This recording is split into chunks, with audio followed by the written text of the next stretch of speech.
piece of pie for your wife. Everybody wanna know how it feels. Everybody wanna see what it's like. Leaving in a big pile, I don't mind. Me and Misty is so omnibus and making money. Alright.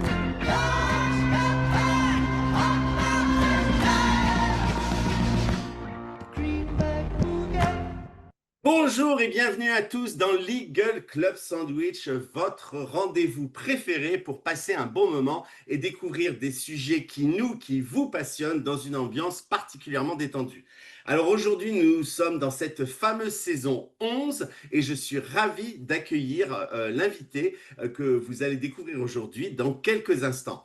J'ai eu la chance de travailler avec lui récemment et je suis tout à fait ravi de l'accueillir dans Legal Club Sandwich, d'autant qu'on va parler d'un sujet que nous n'avons jamais abordé jusqu'ici.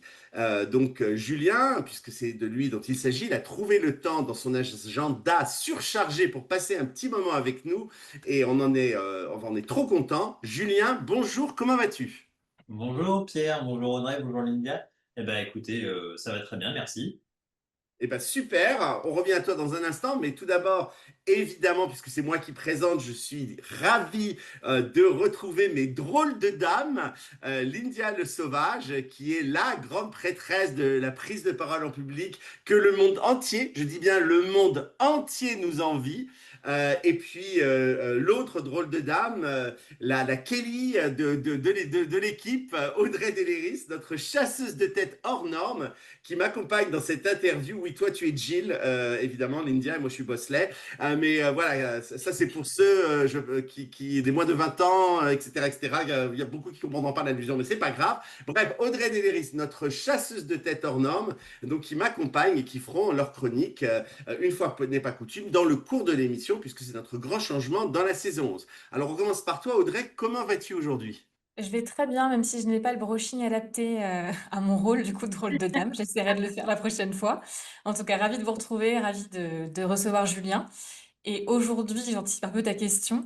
Je vais vous parler du choix entre deux candidats finalistes. Comment est-ce qu'on le fait, ce choix parfois si difficile? D'accord, et ça m'est déjà arrivé, donc j'ai hâte d'avoir tes conseils.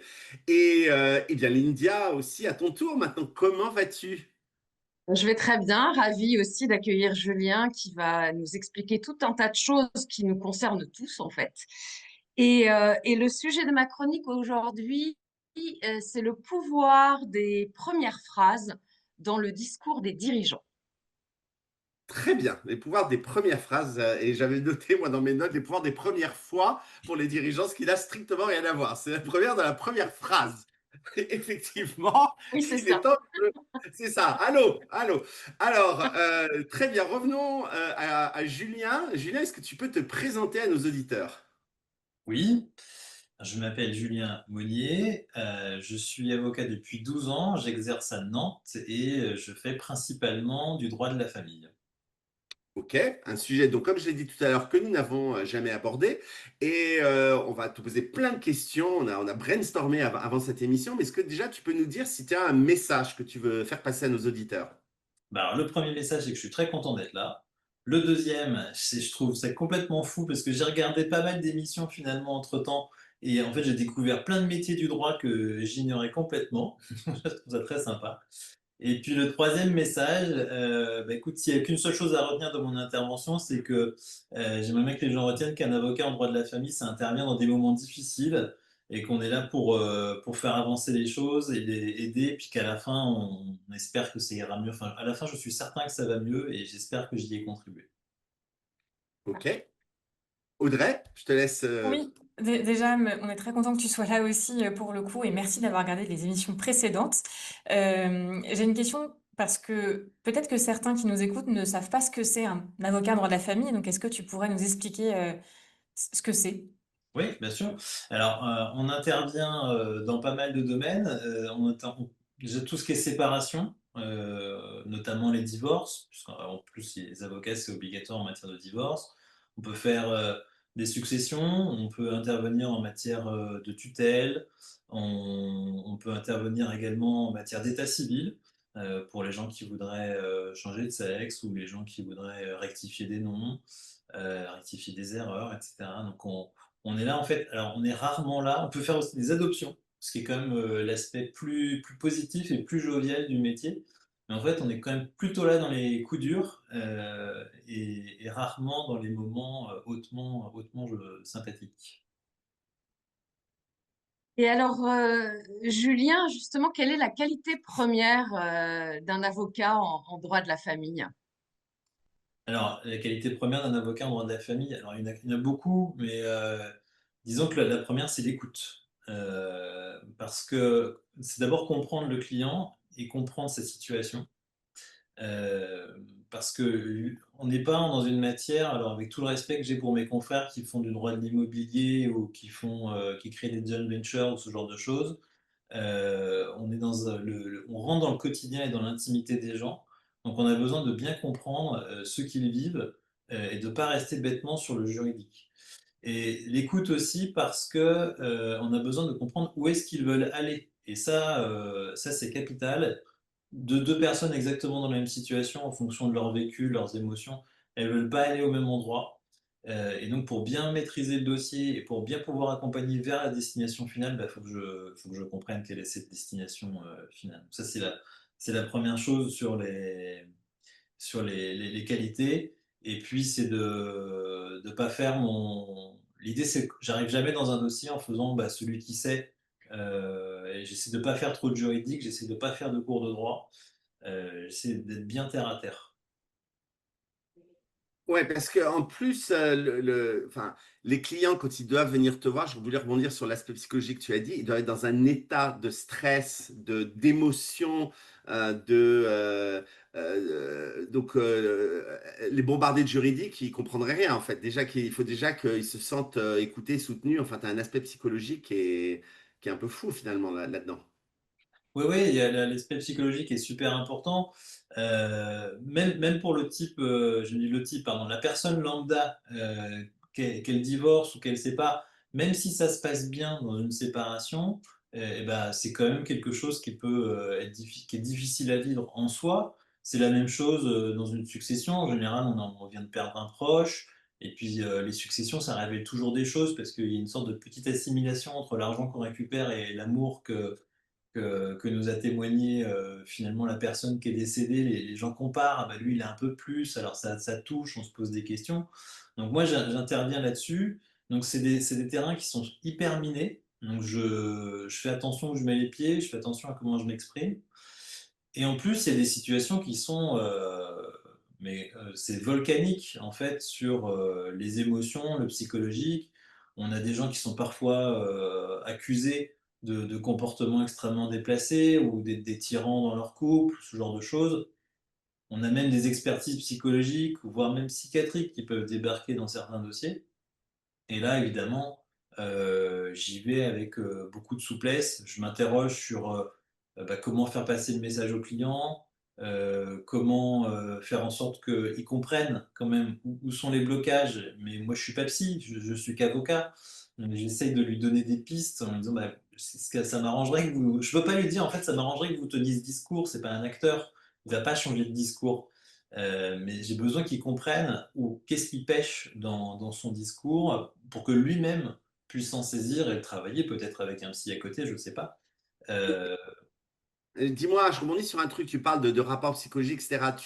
Quand tu le reçois, tu le balances direct ou au contraire, tu te dis peut-être attends, c'est peut-être pas le bon moment, on a déjà eu un truc, enfin, est-ce que tu joues un peu, peut-être parfois aussi avec le timing pour préserver les clients, enfin, parce que j'imagine que c'est peut-être pas toujours très simple à entendre si tu as un rapport qui fait sur toi, enfin, ça doit ouais, être hyper dur de choisir le moment où tu fais ouais, alors bah, en fait, ça dépend de ce qui est dans le rapport, j'ai envie de te dire, mais si c'est plutôt cool, bah, oui, je le balance sans trop poser de questions.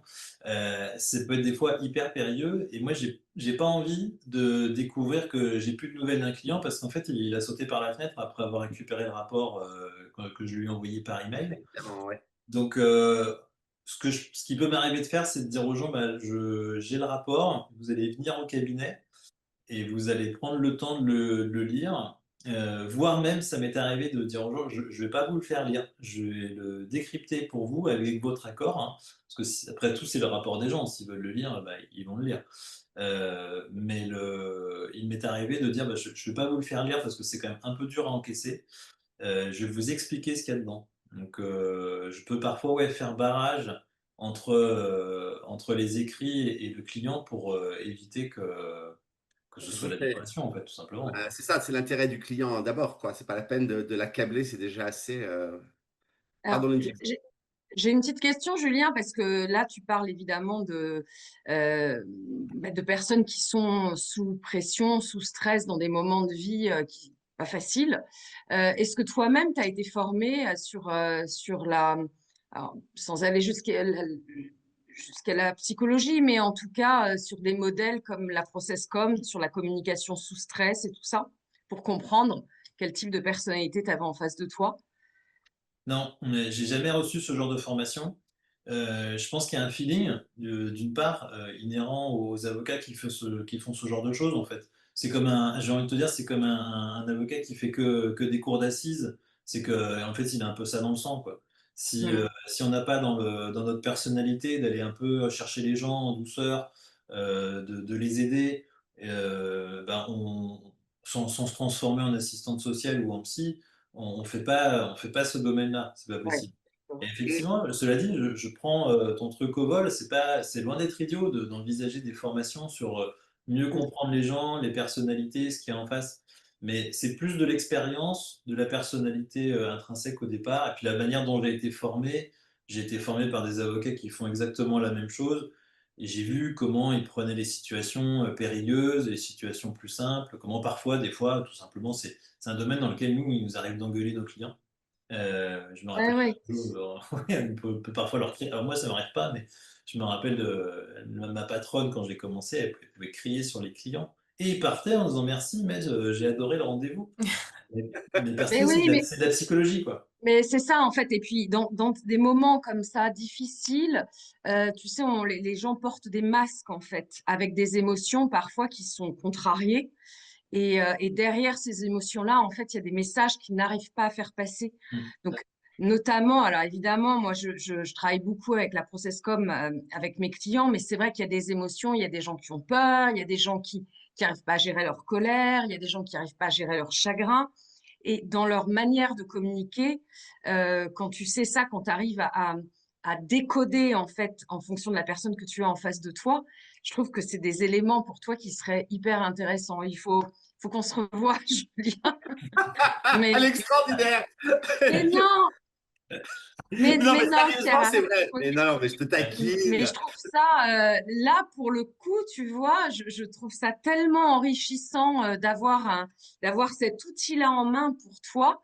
Je trouve ça passionnant, en fait, ce que tu nous racontes. Mais, et comme tu dis, il faut vraiment avoir un feeling, je pense, pour ces fonctions ultra spécialisées. Ça me rappelle un des premiers épisodes qu'on a enregistré, je ne sais pas si vous vous rappelez, avec Nejma, qui est Mm. avocate en dommages corporels et qui avait expliqué, non mais moi, c'était ça partait d'une propre problème qu'elle avait eu dans son enfance, accident, je crois, si je me souviens bien, et qui avait motivé cette volonté de faire ça. C'est vraiment quelque chose qu'on a dans le sang, je pense, de faire ce type de métier et une sorte de vocation.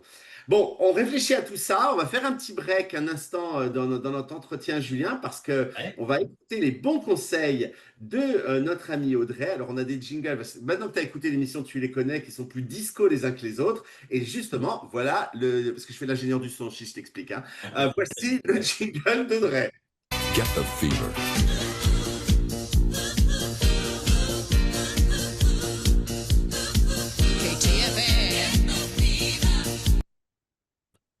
Merci beaucoup Pierre. Alors, nouvelle chronique, nouvelle histoire. Et aujourd'hui, on va parler d'un moment que tous les directeurs juridiques et fiscaux connaissent. Et d'ailleurs, je pense tous les managers, même en dehors du juridique et du fiscal, le choix final entre deux candidats. C'est souvent le moment le plus difficile parce qu'on a tous fait le processus, tout est carré, on se retrouve à la fin, parfois avec deux candidats. Deux profils sérieux, compétents, convaincants, deux futurs recrues possibles, mais une seule place. Et là, il faut trancher. Et c'est plus une histoire de CV, c'est une histoire de nuances, de projection, de collaboration.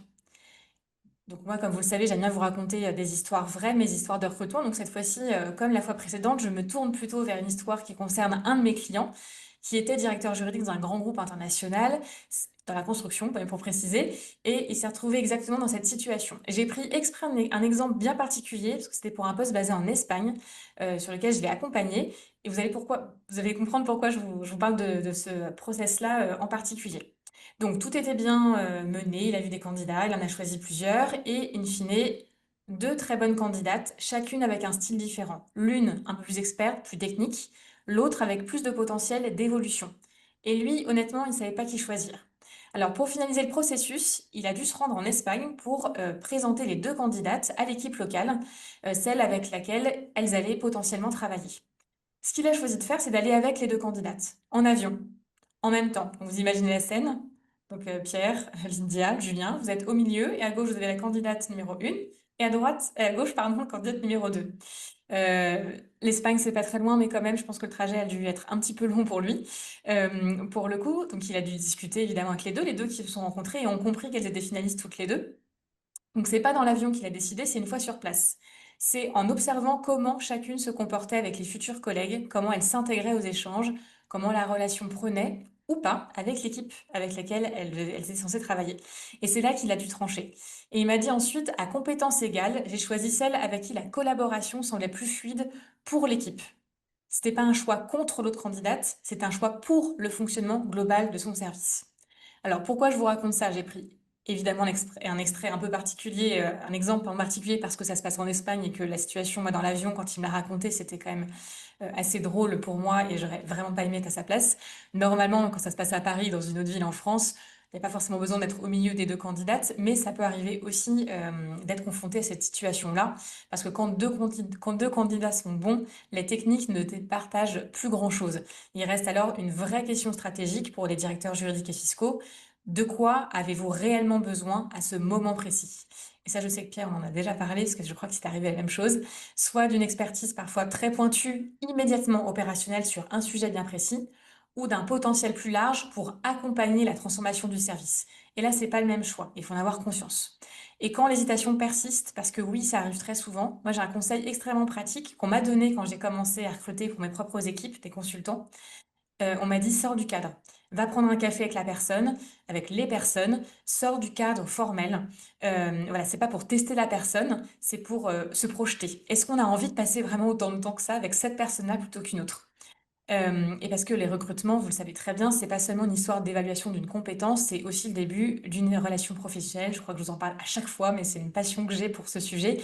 C'est pas que deux personnes qui travaillent ensemble, c'est vraiment une relation qui s'inscrit dans le futur.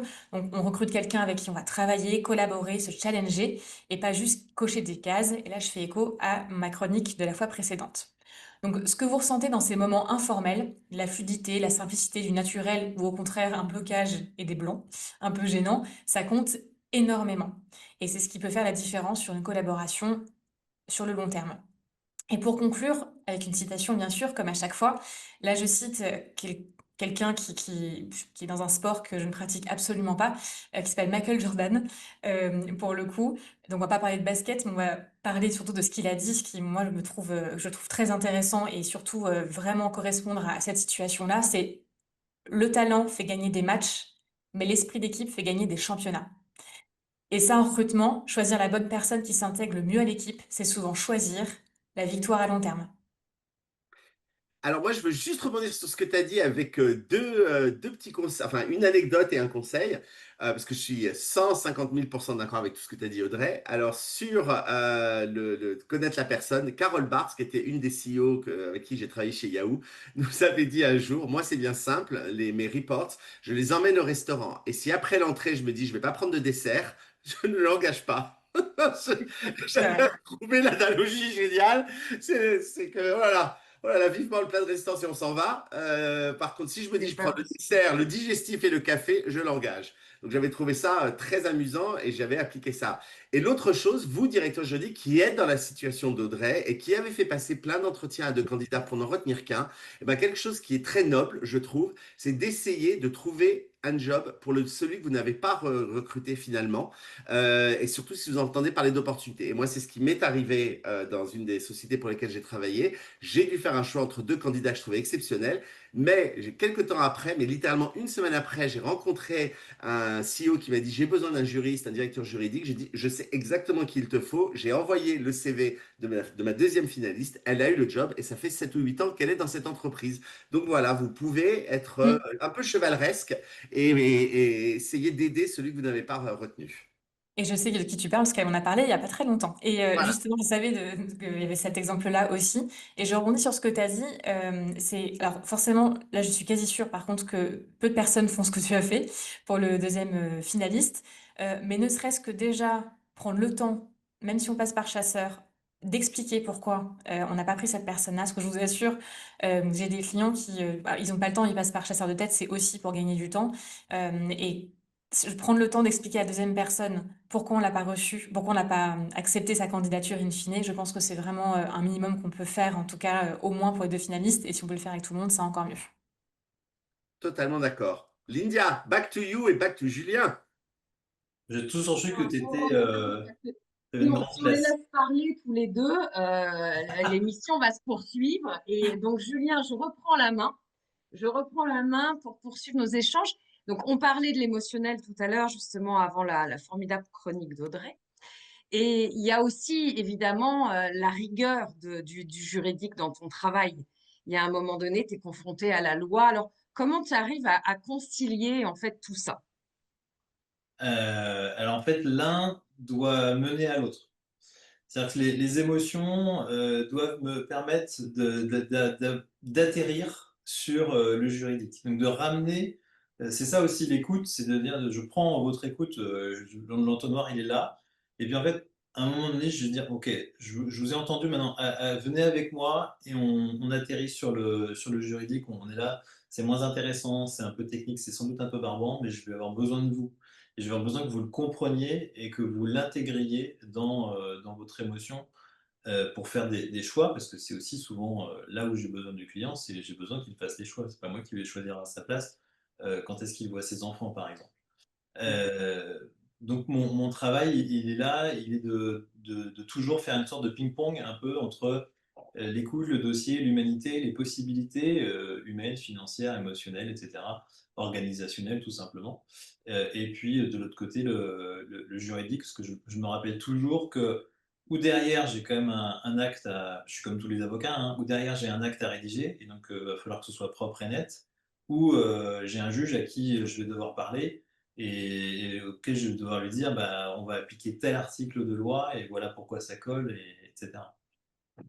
Et alors, je rebondis sur ce que tu dis pour avoir vécu à un moment donné une affaire juridique familiale. Je me souviens Alors, effectivement, on arrive, enfin, les clients dans ces cas-là arrivent avec une histoire personnelle dans ce que tu décris. C'est bien pour ça qu'on vient voir un avocat, euh, une affaire familiale. On arrive avec une histoire personnelle et l'avocat, en fait, transforme cette histoire en dossier. Et c'est ce chemin-là qui est difficile à accepter. Et je me souviens très bien d'avoir eu à ce moment-là un ami qui s'appelle Pierre Landy et qui me disait maintenant accepte que ce soit un dossier. Et ça permet aussi de prendre du recul finalement et de dire bah voilà, mon avocat gère le dossier et ça c'est son rôle et finalement ça sécurise énormément. N'est-ce pas, Pierre Landy? Bah, tu sais quoi? Pas plus tard que ce matin, j'ai conseillé quelqu'un qui est dans une procédure de licenciement et qui me demandait mon avis. Et je lui ai dit, écoute, et on a d'ailleurs reçu Virginie Delez dans un précédent épisode qui disait qu'un bon deal valait mieux qu'un long contentieux. Et je disais, la seule chose que je peux te dire, c'est que tant que tu es l'India le sauvage avec la société, tu vas pouvoir discuter et arriver à trouver quelque chose, à faire jouer, que ça fait 15 ans que tu y es, 20 ans que tu y es, que ceci, voilà. Parce que tu es l'India le sauvage, tu as travaillé avec ces gens, tu as travaillé avec la DRH, avec le directeur juridique. Mais si tu pousses trop, au bout d'un moment, tu deviens le dossier le sauvage. Ce qui veut dire que plus personne n'en a rien à foutre, ça devient un dossier, ça passe chez les avocats, il n'y a plus aucune émotion, et là, c'est fini. Et tu ne veux jamais devenir un dossier. Donc, quand tu négocies ton départ ou ce genre de choses, il faut éviter de tomber dans dans je deviens un dossier. Complètement, voilà. Donc, il y a certains cas où il faut l'accepter et d'autres cas où il faut surtout éviter, et notamment quand c'est une séparation, voilà, un licenciement, il ne faut pas tomber dans devenir un dossier. Il faut garder ce lien qui va te permettre de négocier jusqu'à un certain point, mais il faut savoir s'arrêter. Voilà. Donc, c'était mon conseil de ce matin.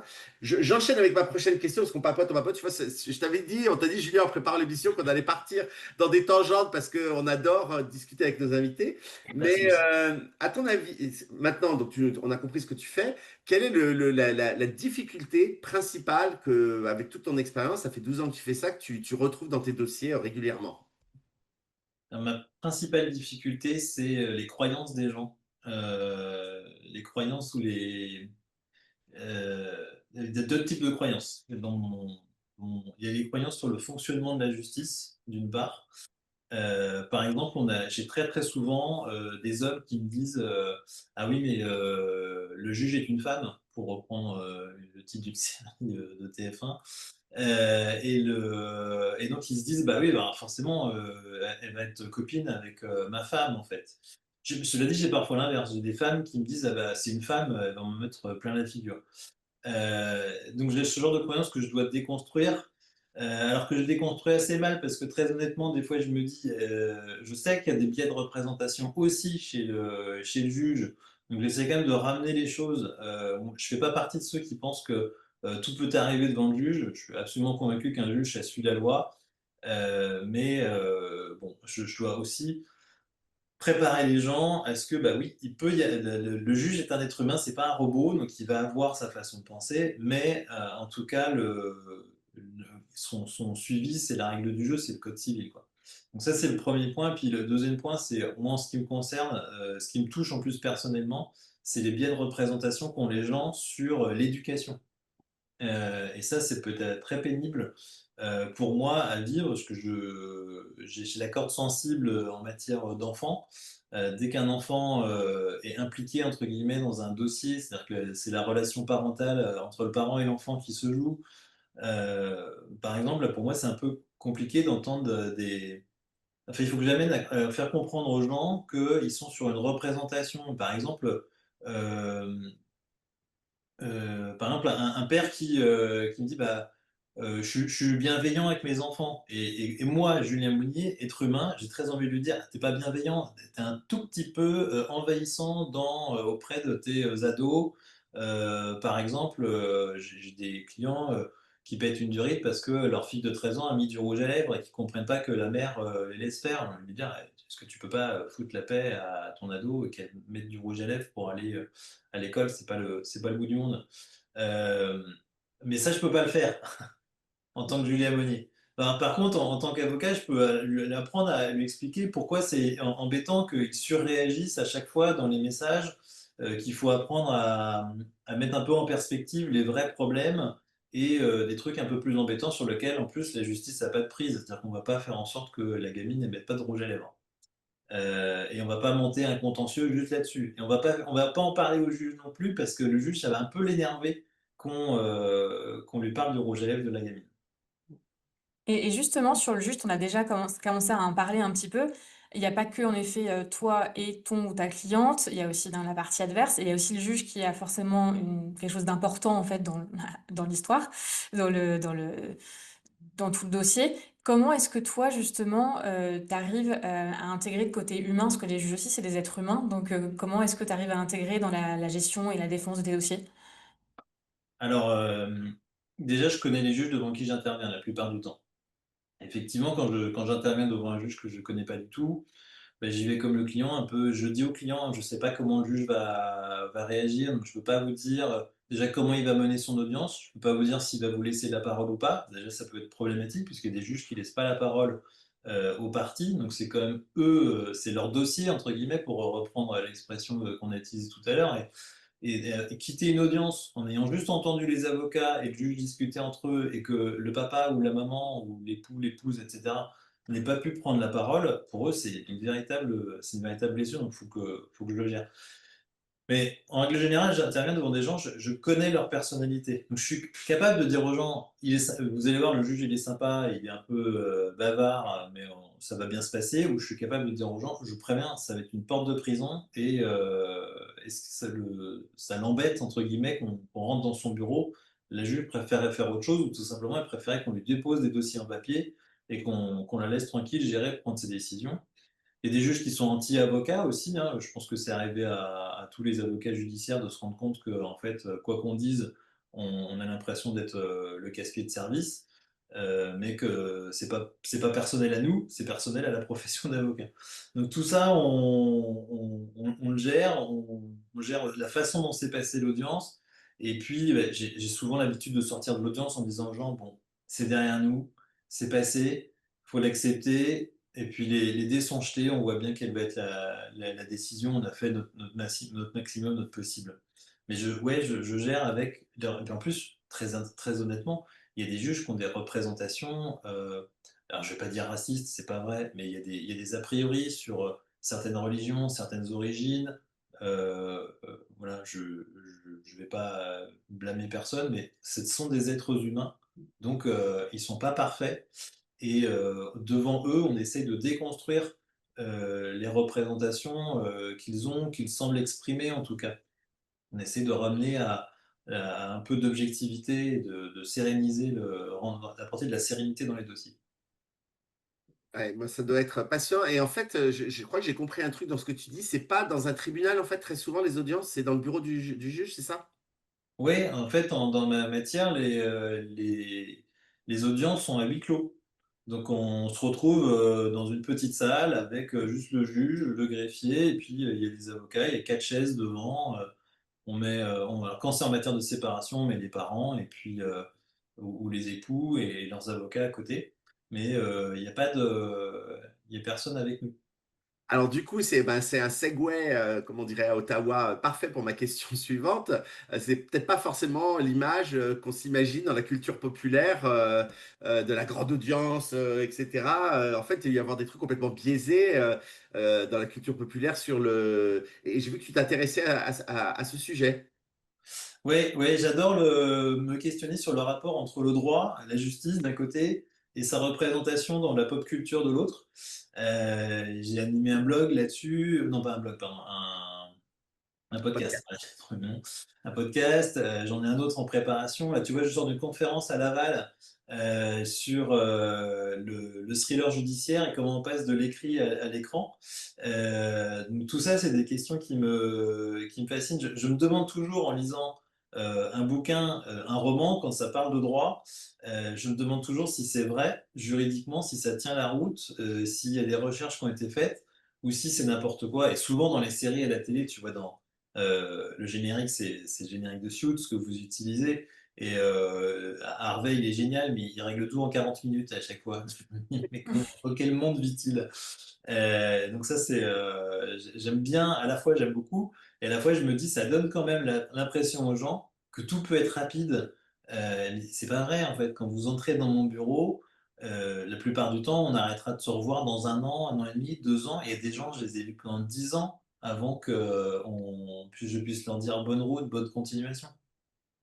Ça me fait penser qu'une des pires séries que je n'ai jamais vues de ma life vient de sortir sur Disney+ et est dans ton domaine. Ça s'appelle All's Fair. C'est la série avec Kim Kardashian, Glenn Close, Sarah Paulson, etc. J'avais tellement envie d'aimer cette série. Il y a un casting tellement 5 étoiles, mais c'est mauvais. Mais faut vraiment que tu essayes de regarder. Je vais C'est par regarder. 40 minutes qu'ils résolvent les problèmes de droit de la famille. C'est en genre 5 minutes chrono. Ça a eu zéro, de la part de critiques professionnelles, 0% sur Rotten Tomatoes. Ça Ah n'était pas oui. arrivé depuis très longtemps. Mais en même temps, c'est très drôle. Mais c'est vraiment dans ton domaine. C'est marrant que je viens d'y penser. Bref, Ok. désolé de cette tangente. Je reviens à toi, Lindia, parce que on a encore une ou deux questions Fallait pour surtout pas le lancer sur les séries, Julien, surtout pas. Je savais pas, je suis désolé. Qu'est-ce que vous voulez? Je ne peux pas, on ne peut pas, on ne se refait pas. Mais Lindia, on va parler de ta toute première fois alors. Euh, Non, arrête, n'importe quoi. Le pouvoir des premières phrases. Il est fou. Ça me fait tellement rire. Allez, jingle.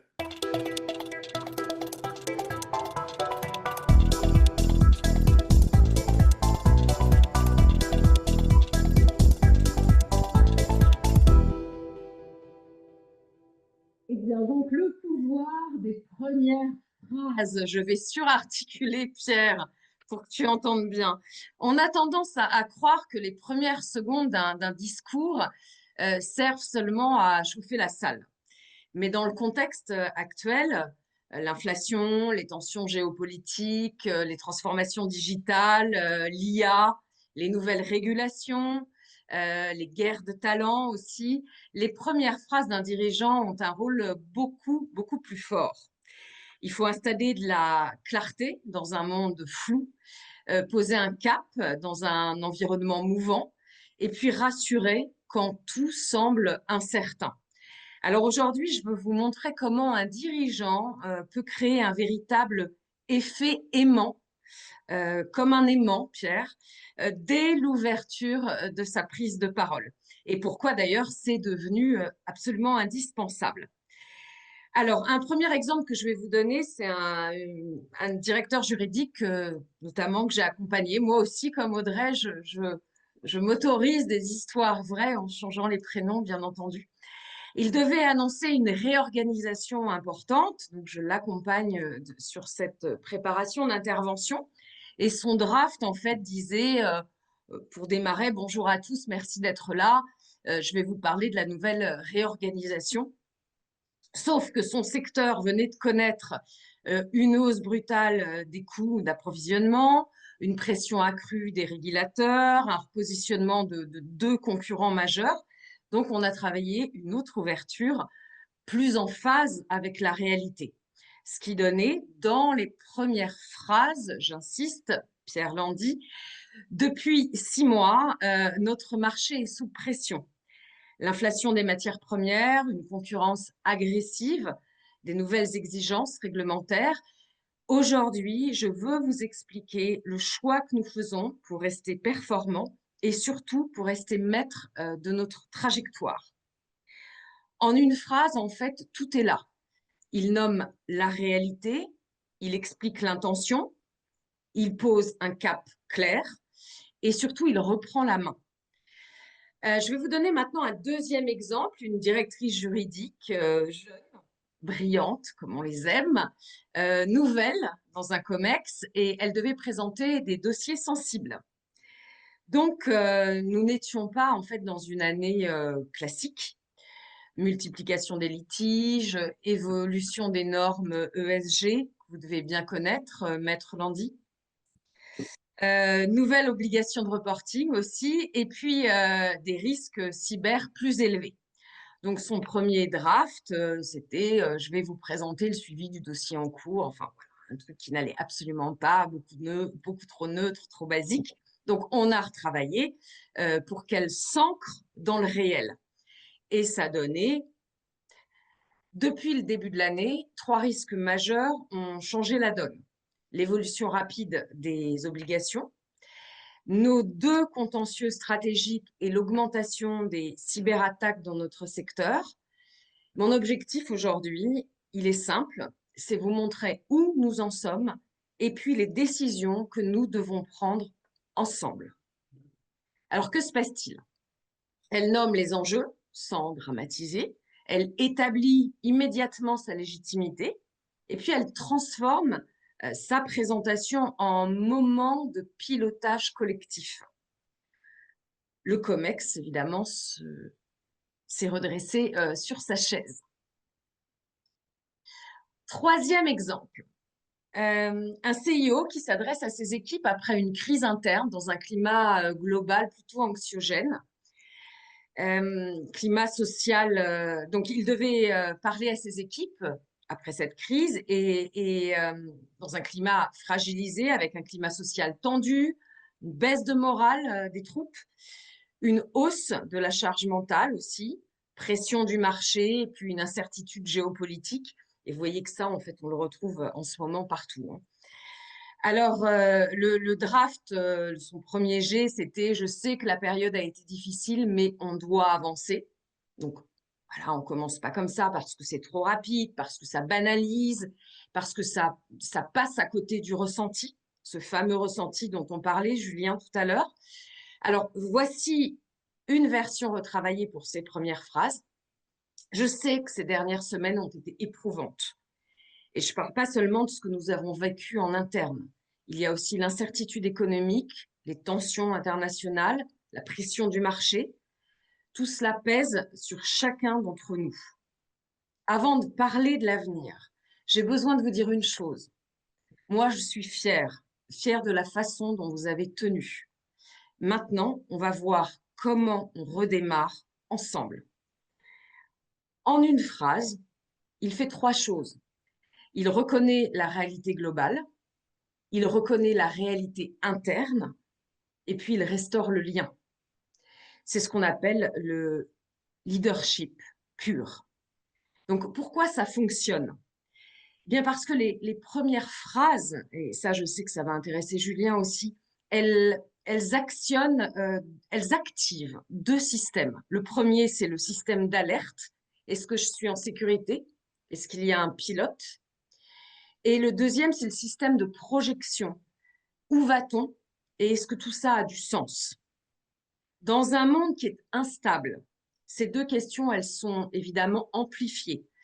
Donc les 2 premières phrases, elles y répondent immédiatement. Les grandes ouvertures qui fonctionnent pour les dirigeants, je nomme 4 choses, 4 ouvertures. C'est nommer la réalité. Le contexte international crée de l'incertitude, mais aussi des opportunités, donc on peut en parler. La deuxième chose, c'est de donner un cap. Voici la direction que nous allons prendre et pourquoi. Troisième, c'est partager un enjeu commun. Nous avons 3 défis et aucune équipe ne pourra les relever seule. La quatrième, c'est ancré dans l'honnêteté. Ce sujet n'est pas confortable, mais nous allons l'aborder ensemble clairement. Chaque modèle crée de la confiance. Et aujourd'hui, la confiance, c'est le premier outil du leader.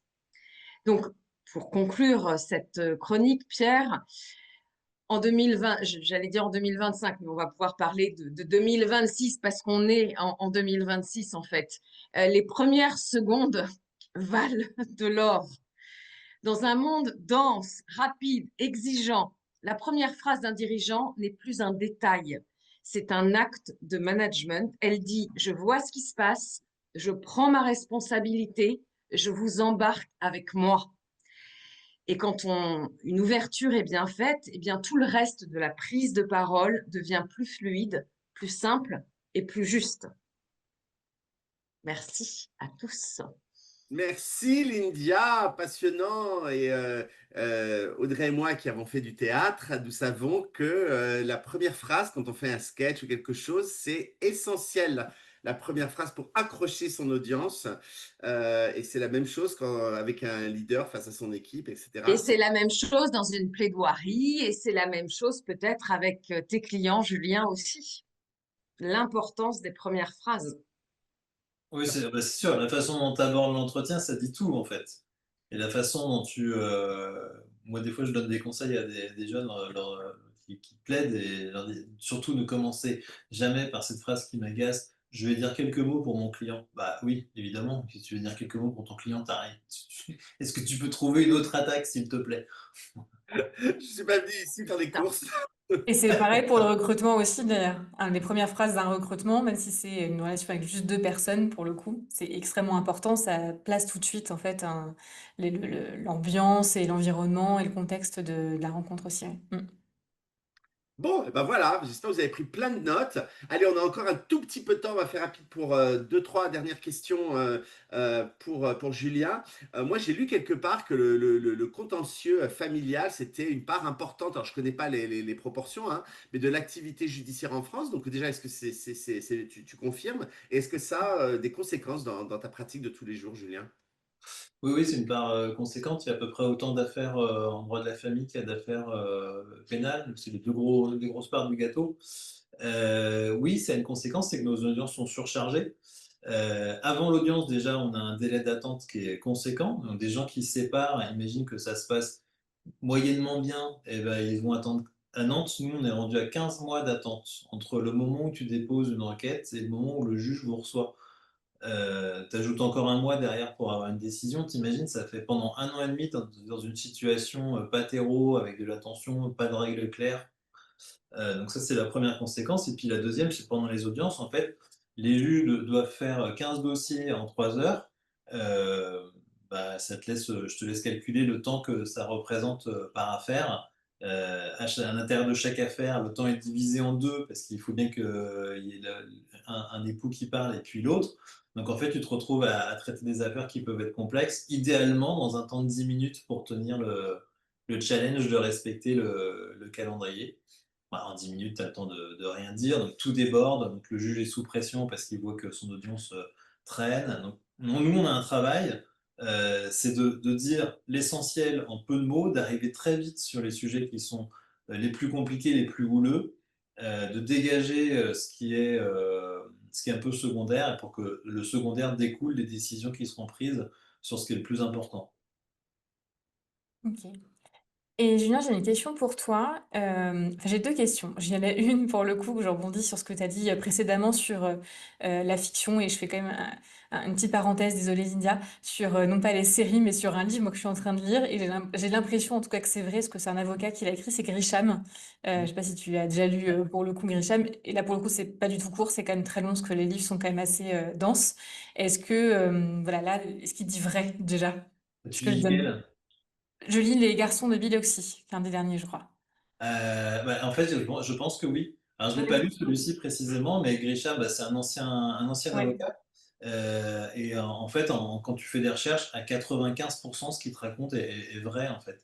Il n'y a pas il y a pas d'écart entre ce qui est dans son roman et la réalité du juridique américain. d'accord. Ok, bah voilà, je vous conseille en tout cas Grisham, et Pierre vient du coup de supprimer une des séries que je voulais voir, donc merci Pierre, du coup. Et J'avais très envie de la voir. quel titre, Audrey, tu nous recommandes? Là, je suis en train de lire Les Garçons de Biloxi, donc j'en suis page 200, je crois, donc voilà, pour être très, très précise. Donc voilà, je me permets de rebondir là-dessus. C'est la première question qui n'était pas prévue, mais je vais me permettre de la poser. Donc voilà, c'est vrai qu'il y a quand même des auteurs quand même où on peut quand même se fier à ce qu'ils racontent, parce en effet, ce sont d'anciens avocats. Même si moi, j'avoue que j'aime beaucoup Harvey Specter, et que même s'il résout toutes ses affaires très vite, on l'aime Et on bien. a- Voilà. Moi, je Ah, l'adore.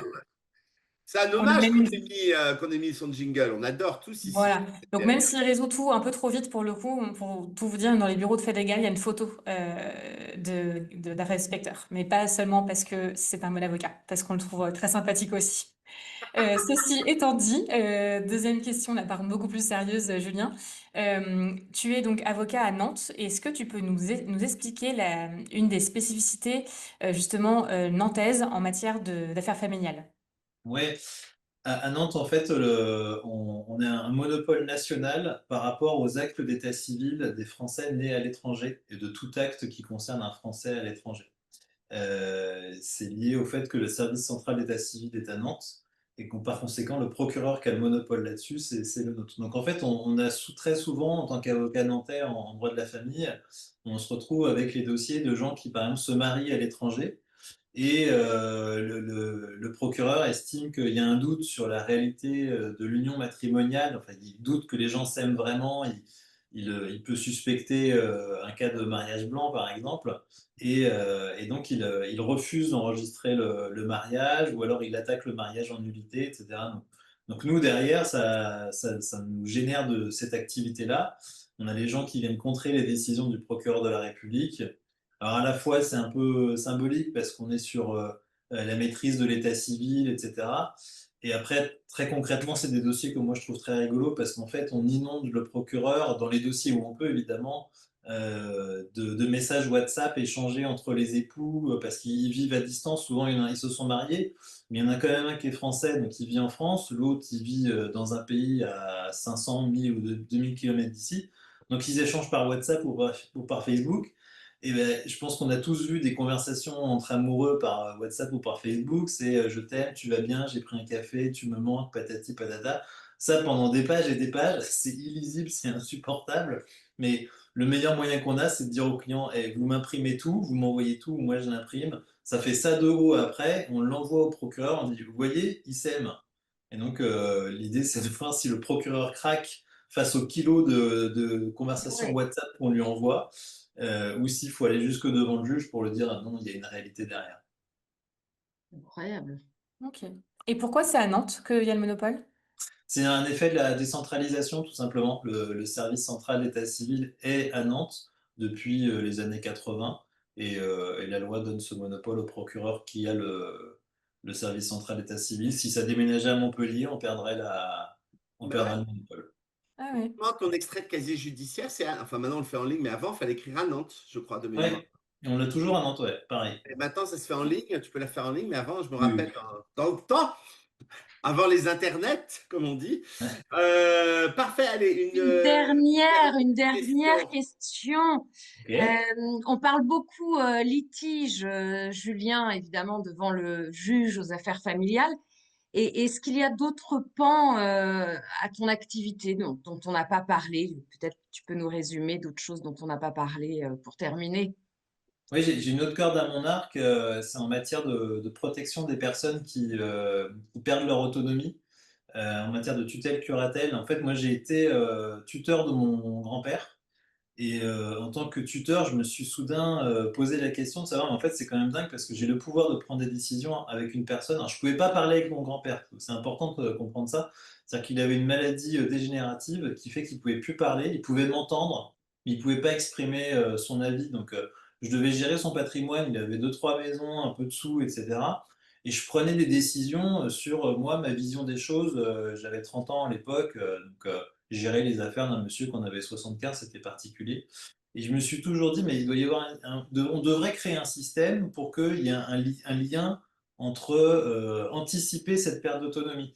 Et en fait, on m'avait pas attendu, j'ai pas inventé un truc miraculeux, ça s'appelle le mandat de protection future.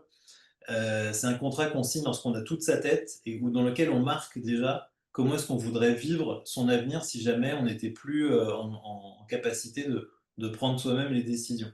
Et ça, c'est un truc qui est assez peu connu et c'est une de mes marottes d'en faire la promotion. Je vais dans des conférences, des trucs comme ça, on m'invite ou je fais partie d'associations où j'explique aux gens, renseignez-vous là-dessus, signez des mandats de protection future, ça nous pend au nez à tous, un accident de la vie, ou tout simplement le vieillissement, ça nous pend au nez à tous de pas d'être à un moment donné de plus être en mesure d'exprimer ce qu'on veut.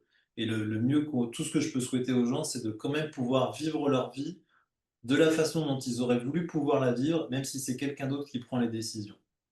Et Julien, c'est différent des directives anticipées. Parce que je sais, Ouais. c'est encore autre chose. Parce que ça, par exemple, je sais que c'est très facile à faire. Tu mets ça dans mon espace santé, etc. Tes directives anticipées, est-ce que tu veux accepter de donner tes organes, est-ce qu'on te réveille ou pas, gna gna Mm. gna, voilà. Mais c'est encore autre chose. Ça, c'est vraiment. Ouais.